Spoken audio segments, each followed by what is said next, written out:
Halo bro, di sini gua akan membahas film yang sangat menarik untuk kalian. Banyak pesan yang terkandung di film ini. Film ini menceritakan tentang percobaan militer, di mana ada dua orang yang sedang dibuat agar mereka tertidur selama 500 tahun. Bagaimana nasib mereka di masa yang akan datang ya? Langsung saja kita bahas filmnya.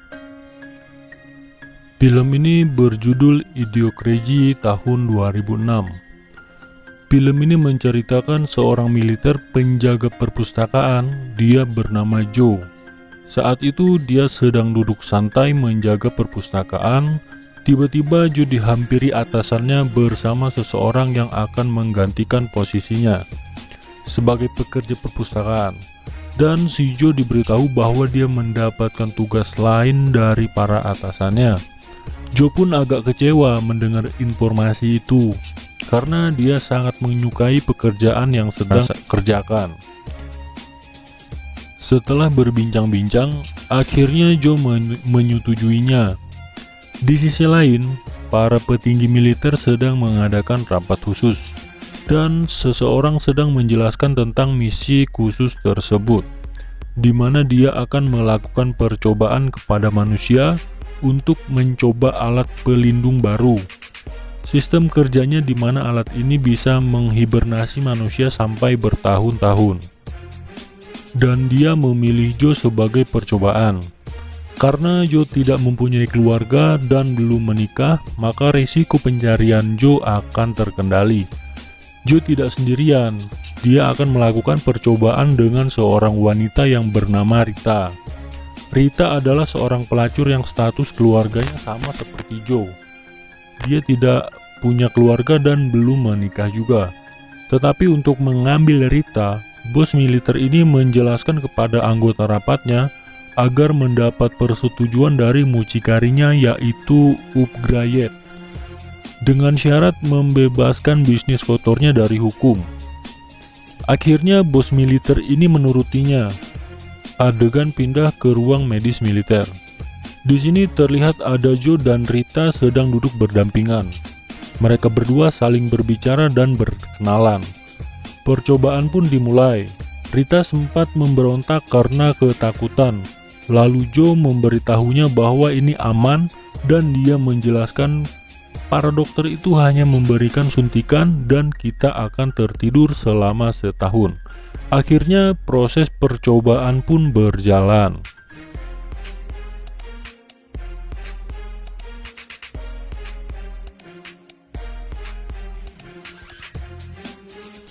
Adegan pun berganti, di mana seorang bos militer sedang bercermin.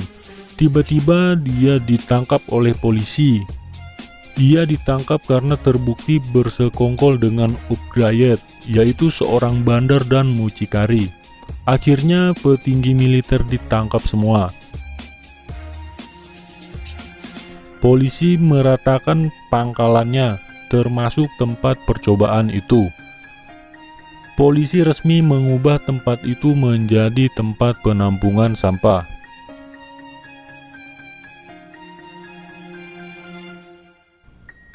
Tahun demi tahun pun berlalu.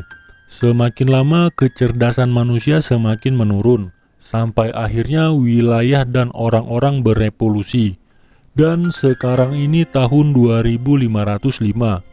Pada masa ini, wilayah Amerika Serikat dipenuhi oleh gunung sampah. Saat itu gundukan sampah longsor, dan sampah pun masuk ke permukaan warga. Longsoran itu membawa kotak yang berisikan Joe ke dalam rumah. Dan karena benturan, Joe pun terbangun dari hibernasinya. Di rumah itu ditinggali oleh seorang yang bernama Prito. Saat itu, Prito sedang menonton TV, dan Joe bertanya kepadanya. Tapi Prito merasa terganggu dan melempar Joe keluar rumah. Kemudian Joe berjalan-jalan mengelilingi kota. Joe sangat heran dengan kondisi kota pada saat ini. Orang-orang bertingkah seperti orang idiot. Tak ada rasa saling menghargai sesama. Bangunan kota juga berubah semua. dan semuanya terlihat sangat kumuh dan dipenuhi sampah. Saat itu, Joe sedang menuju ke rumah sakit untuk periksa karena dia seperti merasakan halusinasi. Saat Joe masuk ke ruangan rumah sakit, dia sangat heran. Tempat yang seharusnya bersih juga terlihat sangat kumuh. Tetapi Joe melihat kemajuan teknologi. Terlihat sangat canggih, semua berbentuk pelayanan berupa mesin robot. Tapi Joe merasa bahwa orang-orang di situ tidak bisa menggunakan alat robot itu dengan cerdas. Joe kemudian pergi ke toilet untuk mencuci mulutnya. Joe terkejut karena apa yang keluar dari keran bukanlah air biasa, melainkan minuman sejenis soda yang seharusnya tidak digunakan untuk mencuci tangan ataupun berkumur. Lalu Joe menanyakan air biasa kepada petugas di sana, tapi petugas itu malah mentertawakannya. Di rumah sakit yang memeriksa orang sakit bukanlah dokter, melainkan mesin yang bisa mendeteksi penyakit secara otomatis. Joe merasa tidak yakin dengan itu. Saat Joe sedang melakukan konsultasi dan dia pun melakukan pembayaran atas keluhannya, Joe pun melihat majalah hari ini. Dan Joe pun kaget karena di majalah tersebut tertulis tahun 2505. Awalnya Joe tidak percaya, tapi Joe mencocokkannya dengan sebuah kalender.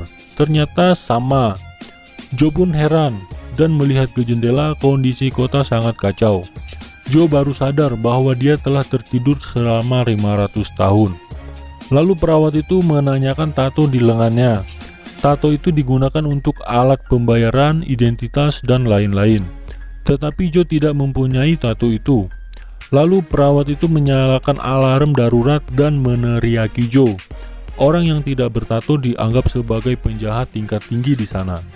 Akhirnya Joe ditangkap polisi dan dibawa ke pengadilan. Saat Joe di ruang pengadilan, Joe dihina dan dicaci maki. Joe menjelaskan semuanya, tetapi mereka semua terlihat sangat bodoh dan tidak bisa mencerna apa yang Joe katakan. Akhirnya Joe dinyatakan sebagai tersangka.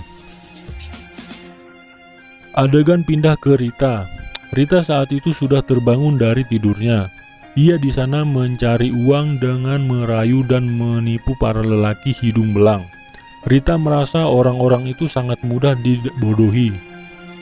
Saat itu, Rita sedang menipu seseorang pemuda hidung belang. Rita kaget dengan mata uang yang dipegangnya bergambar sangat aneh. Tapi Rita tidak menghiraukannya dan menggunakan uang itu. Adegan pindah ke Joe. Dia sedang melakukan pengaturan pendaftaran identitas. Semua dilakukan dengan mesin komputer. Joe tidak menyangka bahwa mesin itu tidak efisien. Kemudian Joe dibawa ke ruangan untuk melakukan tes IQ. Joe merasa pertanyaan yang diajukan kepadanya terlalu mudah, seperti pertanyaan anak TK. Kemudian Joe dibawa ke sel.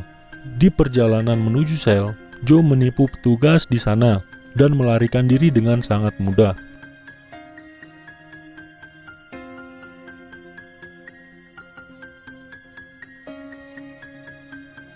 Akhirnya Joe pergi ke rumah Prito. Joe menjelaskan semua kepada Prito, tetapi karena Prito orangnya sangat bodoh, Prito hanya bengong melihat Joe bicara. Akhirnya Joe menjelaskan dia ingin kembali ke tahun 2005. Lalu Prito menjawab bahwa ada mesin waktu di suatu tempat dan hanya dia yang tahu. Akhirnya Joe membujuk Prito agar diantar ke tempat tersebut dengan mengiming-imingi imbalannya uang yang banyak. Di tengah perjalanan, Joe pun bertemu dengan Rita. Kemudian Joe mengajaknya. Singkat cerita, Joe pun lolos dari kejaran polisi. Tapi para polisi bodoh itu menghancurkan mobil Prito sampai terbakar.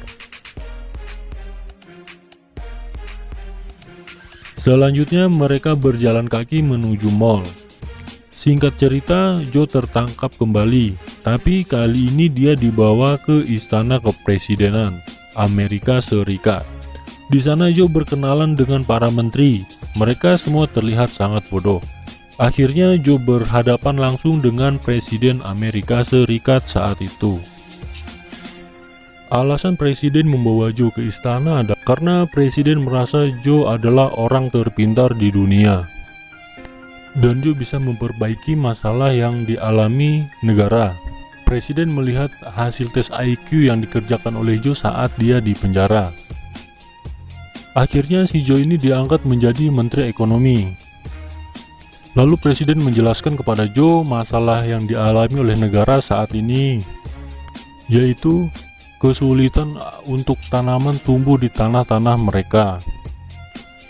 Joe menyuruh untuk memanggil Prito untuk menemukan tempat yang bisa mengantarkan dia ke mesin waktu itu. Adegan pindah ke tempat yang sangat amat gersang. Akhirnya Prito pun memberikan peta itu secara diam-diam. Tapi sayangnya Joe dan Prito gagal kabur. Akhirnya Joe pun kembali lagi ke ladang. Di perjalanan, Joe melihat bahwa tanaman ini disirami oleh air soda. Minuman soda itu seolah menjadi air pokok di sana. Lalu Joe pun berpikir bahwa minuman ini adalah penyebab tanaman tidak bisa tumbuh di tanah mereka. Akhirnya Joe pun menyuruh agar menggantikan air soda dengan air biasa. Tiba-tiba masalah juga muncul karena pabrikan air soda itu bangkrut dan akhirnya menyalahkan pemerintah. Banyak para karyawan yang di PHK dari perusahaan karena masalah ini, dan akhirnya menuntut Joe. Mendengar itu, presiden akhirnya memberikan hukuman berat kepada Joe dengan turnamen mematikan. Di sisi lain, Rita telah melihat tanaman bertumbuh subur. Akhirnya Rita dan Prito pun bergegas menuju ke turnamen tersebut. Rita memberitahu presiden, tapi presiden tidak percaya. Akhirnya Rita menyewa satu kameramen yang sedang berlangsung di turnamen tersebut untuk menyuruh mereka merekam tanaman tersebut. Rita langsung bergegas menuju pengontrolan video dan lalu menggantinya dengan rekaman tanaman. Dan Rita pun berhasil melakukannya. Semua orang pun menyaksikannya keberhasilan Joe dan sangat amat gembira melihatnya, termasuk presiden. Akhirnya Joe pun diselamatkan dari kematiannya oleh presiden. Karena Joe berhasil menuntaskan masalah negara, Joe pun resmi diangkat menjadi presiden Amerika saat itu. Singkat cerita, Presiden Joe pun menikah dengan Rita dan memiliki anak. Joe berpikir orang bodoh di masa lalu bisa jadi akan sangat pintar di masa depan.